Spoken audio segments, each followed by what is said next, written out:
প্রেমে পড়ে গেছিল ভাই, নিজে তো বিয়েও করে নাই এতদিন, তো সে মানে চিরকুমার রয়েছে তার ভাবির জন্য। সে তো বলে তার ভাবি খুব স্মার্ট, দেখতে আসতে পারেনি।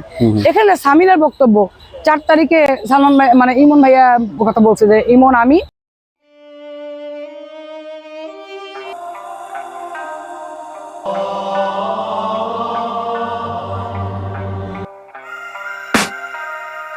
তো আপনি তো কিন্তু ঘরের শান্তিটাই খুঁজবেন।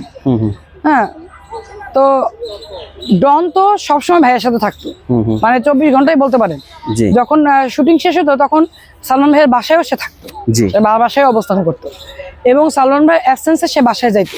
সামিরার সাথে তার একটা অবৈধ সম্পর্ক ছিল, সে অস্বীকার করে কিংবা সামিরা অস্বীকার করে। একটা ছবি আমাদের কাছে আছে, সেই ছবিটা যদি আপনারা দেখেন আপনারাও বলবেন এটা সামিরা, সে বলে এটা সাবরিনা।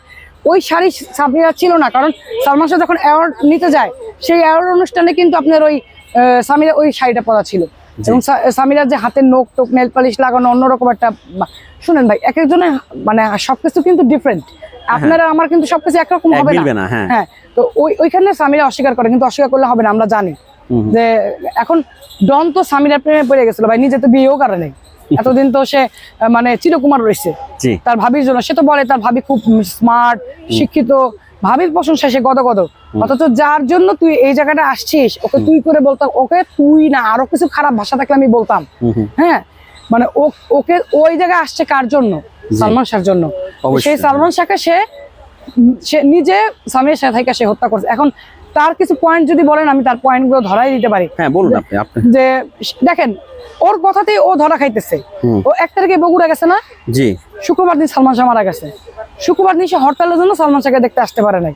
আর হরতাল থেকে বাংলাদেশে কোনদিন শুক্রবারে না আছে? কোনদিন দেখাতে পারবেন? না। আমরা তো সবাই বাংলাদেশে জন্ম আমাদের ভাই। হ্যাঁ, তো যাই হোক, এখন উনি শুক্রবার দিন হরতালের জন্য সালমান ভাইকে দেখতে আসতে পারেনি। এখানে সামিরার বক্তব্য 4 তারিখে সালমান ভাই মানে ইমন ভাইয়া কথা বলছে যে ইমন আমি আর ডন একসাথে চট্টগ্রাম থেকে আসছে। কথা কয় রকম হইলো আমাকে বল। 2 রকম হয়ে গেল। 2 রকম হয়ে গেল না? একটা মানুষ আত্মহত্যা করছে, তাকে বুঝাই দিল, সবাইকে বুঝাইলো, তো তোমাদের কথা 2 রকম হয় কেন? সেটাই, ওইটা তো চলেই গেছে ভাই, তারা তো শেষ করে দিচ্ছে, দুনিয়া থেকে পাঠাই দিচ্ছে। আচ্ছা, সামিরা মাঝে মাঝে ইন্টারভিউতে শাবনূরকেও দোষারোপ করতেছে, এটা কি বলবেন? শুনেন, এখন একটা মানুষ, আমি যখন একটা মানুষের সাথে অভিনয় করব, অনেকদিন অভিনয় করলে আমার একটা কোয়ার্টিস্ট, তার সাথে আমার ভালো সম্পর্ক হইতে পারে। আর রোমান্টিক সিনগুলো দেখলে তখন হয়তো মনে হয় কি এই যে এর সাথে বুঝে সম্পর্ক। এটা কিন্তু শুধু সালমান শাহ শাবনূর না, আপনি রাজ্জাক কবরী বলেন, তারপরে ফারুক সাথে যে ববিতার, এর আগে আমরা অনেক কিছু শুনছি মিডিয়া জগতে হয়। এটা কিন্তু আপনার ওই নাটকেরও অনেকের আমরা শুনি যে এর সাথে ওর হয়তো ওই যে কয়েকটা ছবি মানে জুটি দেখলেই এই জিনিসটা ভাই ভাই। আবার অনেক সময় মাইন্ড করে না আপনাদের মতো অনেক সাংবাদিকরাই এগুলো জিনিসগুলো ছড়ায়, হলুদ সাংবাদিকরা তারা এগুলো ছড়ায়, যেটা সত্য কথা। তো এখন সেই ক্ষেত্রে ভাইয়ার সাথে আসলে শাবনূরের সাথে কোনো সম্পর্ক ছিল না, সে ছোট বোনের মতো মনে করতো।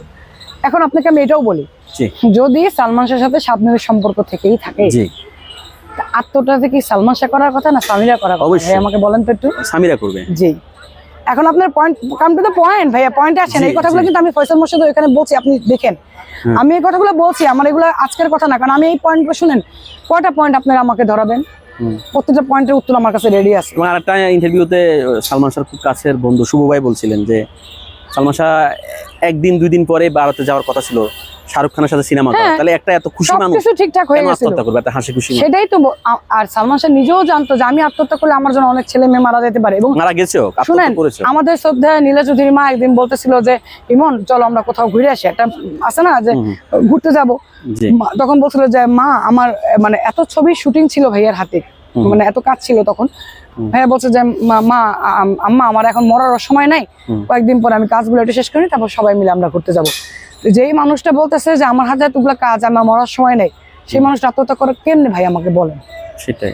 এখন শাবনূরের কথা যদি বলতো তো সামিরাই ধরা খাবে। শাবনূর এক জায়গায় বলে সামিরা ভাবি খুব ভালো, ওর সাথে আমার বন্ধুর মতো সম্পর্ক, আর এদিক দিয়ে শাবনূরকে সামিরা গালাগালাজ করে। এখন শাবনূরের সাথে সম্পর্ক থাকলে তাহলে সামিরা আত্মহত্যা করবে যে আমার স্বামী তো অন্য জায়গায় চলে গেছে, আমার স্বামী অন্যজনের সাথে রিলেশন, সালমান শাহ আত্মহত্যা করবে কোন দুঃখে ভাই? সেটাই। আর সালমান শাহর মায়ের জন্য কি বলবেন? 29টা বছর সংগ্রাম করছেন ছেলের জন্য। ভাই আমি একজন মা, সবার আগে যেটা বলবো, মা কি জিনিস এটা আমি নিজে উপলব্ধি করি। আমাদের মার সম্বন্ধে কি বলবো, তার মতন একটা মানে রত্নগর্ভা মা, যে নাকি এরকম একটা সন্তান জন্ম দিছে, এবং একটা সংগ্রামী মা, যে এত বছর ধরে মানে সে আশায় ভালো একটা বিচার পাবে, এই আশায় কিন্তু সে লড়াই করে যাইতেছে।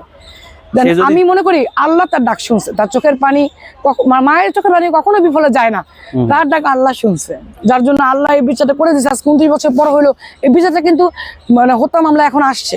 যাক, বারবার ওরা যেভাবে হোক, আমি আইন নিয়ে বলবো না, তারপরে যে কোনো ভাবে হোক ওরা বেঁচে যায়, আল্লাহ মাফ করুক। যদি কোনো কারণে এবারও বেঁচে যায় সালমান শাহ মায়ের জন্য এটা তো অনেক কষ্টদায়ক হবে, যে জীবন দশা যে দেখে মা একটা কথা বলছেন যে আমি এত বছর পর হলেও আমি যে মানে হত্যা মামলাটা আমার ছেলেকে যে হত্যা করা হয়েছে সেটা আমি জানলাম, মানে এটাতেও আমি অনেকটা সন্তুষ্ট। মা তো বলছে যে তোমরা স্বীকার করো, আমি তোমাদেরকে ক্ষমা করে দিব। মা কিন্তু এটা সবসময় বলতো, সে কিন্তু এটা মন থেকেই বলছে ভাইয়া। মা কিন্তু বলে যে তোমরা স্বীকার করো আমার ছেলেকে তোমরা মারছো, কিভাবে মারছো, আমি তোমাদেরকে ক্ষমা করে দেবো। কত বড় বড় মনের মানুষ হলে সেই কথা বলতে পারে। সালমান শাহ যখন খুন হয় তখন আপনার বয়স কত ছিল? আর সালমান শাহ যখন 96-তে মারা যায় তখন আমি ক্লাস 9-এ পড়ি, আমার বয়স 14 বছর। আচ্ছা, এই যে দীর্ঘদিন যাবৎ চেষ্টা করে যাচ্ছেন, কত কষ্ট, কত কিছু, আপনাদের এখন মনের অবস্থা কেমন? আজকে যেহেতু ও জামিনের জন্য আসবে, আপনাদের এখন মনের অবস্থা কি? আসলে মনের অবস্থা বলতে আমি মানে প্রতিনিয়ত ইমোশনাল হয়ে যাই, আমি চোখের পানি আটকে রাখতে পারি না, এটা আমরা মেনে নিতে পারবো না। কারণ আমরা চাই অন্তত খুনিরা ধরা পড়ুক, আমার মা যদি মাফ করে দেয় আমরা মাফ করে দিব, কিন্তু মানে খুনিরা ধরা পড়ুক। কারণ এইভাবে যদি একের পর এক মানে খুন করে মানুষ পার পেয়ে যায়, তাহলে আরো মানুষ সুযোগ পেয়ে যাবে। একটা বিচার হইলে অন্তত মানুষ বলবে যে না একটা বিচার হয়েছে। আচ্ছা, আপনাকে আমি একটা কথা বলি, সেটা হচ্ছে যুদ্ধাপরাধীদের বিচার হয়েছে না? 40 বছর পরে কিন্তু যুদ্ধাপরাধীদের বিচার হয়েছে, তাহলে সালমান শাহ বিচারটা কেন হবে না? এটা আমাকে বলবেন। সেটাই আমরা কি আশা করতে পারি না? আর খুন করে আত্মহত্যা বলে চালিয়ে দেওয়া, সেটা তো একটা অপবাদ একটা মানুষের উপরে। এটা কত বড় অপবাদ! সালমান শাহকে প্রত্যেকটা বার আপনার এই কেসটা আপনার প্রথমে মানে পুলিশের কাছ থেকে, তারপরে গেল আপনার সিআইডির কাছে গেছে, পিবিআর কাছে গেছে, আপনার র্যাবের কাছে গেছে, সবাই একই কথা বলছে। সালমান শাহকে একবার হত্যা করা হয়েছে? কয়বার হত্যা করা হলো সালমান শাহকে আপনারা বলেন? সেটাই। যাক, আমরা এখন আল্লাহর কাছে শুকরিয়া আদায় করি, কারণ আমাদের আর কারো কাছে শুকরিয়া আদায় করা কিছু না। এবং আমি আমাদের প্রশ্নের সাথে যুক্ত করবো, যেটা আপনি বারবার বলছিলেন যে আজিজ মোহাম্মদ ভাইয়ের নাম, হ্যাঁ, এবং আমাদের সুদর্শন দুইটা নায়ক, আমাদের সালমান শাহ এবং শহীদ চৌধুরী, খুনের সাথে তার নাম লেগে আছে কেন? উনি আমাদের নায়কদের উপরে এত খেপা কেন? আমি এটা তো বুঝলাম না। আপনি যদি এখন আমি শহীদ চৌধুরীর সাথে ওনার ব্যক্তিগত কোনো ক্লাশ ছিল কিনা আজিজ মোহাম্মদের, সেটা আমি জানি না। ব্যবসায়িকভাবে একটা ঝামেলা ছিল, আচ্ছা, ওটা আমার জানা নেই, সরি। সালমান ভাইয়ের সাথে যেটা হয়েছিল, তাকে 5 বছরের জন্য সে তার ছবি শুধু করতে বলছে, যে অন্য কারো ছবি সে করতে পারবে না।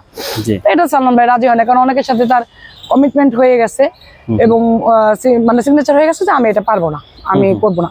ওইটা থেকে মানে মূলত দ্বন্দ্ব শুরু। তার পরবর্তীতে একটা অনুষ্ঠানে আপনারা শুনছেন যে সামিরাকে সে কিস করছিল আজিজ মোহাম্মদ। আমাদের সালমান ভাই এতটাই ভালো মানুষ ছিল, তার ওয়াইফকে কিস করার সাথে সাথে সে কিন্তু আজিজ মোহাম্মদের মতন লোকের গায়ে হাত তুলছে, সে কিন্তু থাপ্পড় দিছিল। তখনই বলছিল যে তুই আর বাঁচতে পারবি না, সে তো ডিক্লেয়ার দিয়ে দিছে ভাইয়া যে তুই আর বাঁচতে পারবি না, সে তো বাঁচতে দিল না। এবং তার আচ্ছা ঠিক আছে, সালমান ভাই হত্যা, সোহেল চৌধুরীর সাথে তার দ্বন্দ্ব কিসে ছিল? যেটাই হোক, সোহেল চৌধুরীর কথা সে বান্টি ইসলাম মারছে, বান্টি ইসলামকে। তো যাই হোক, আমি এটা সরাসরি বলবো, আজিজ মোহাম্মদ, এখানে আজিজ মোহাম্মদের জন্য তো আজকে সামিরা এত সাহস পাইছে। সামিরাই যে এত টাকা পয়সা এত কিছু সামিরা কিভাবে বলে, এটা কখনোই প্রমাণ করতে পারবে না। এটা না, সে এত গুরুত্ব দিয়ে সে কিভাবে বলে, কার জোরে বলে, কোন জোরে বলে সে?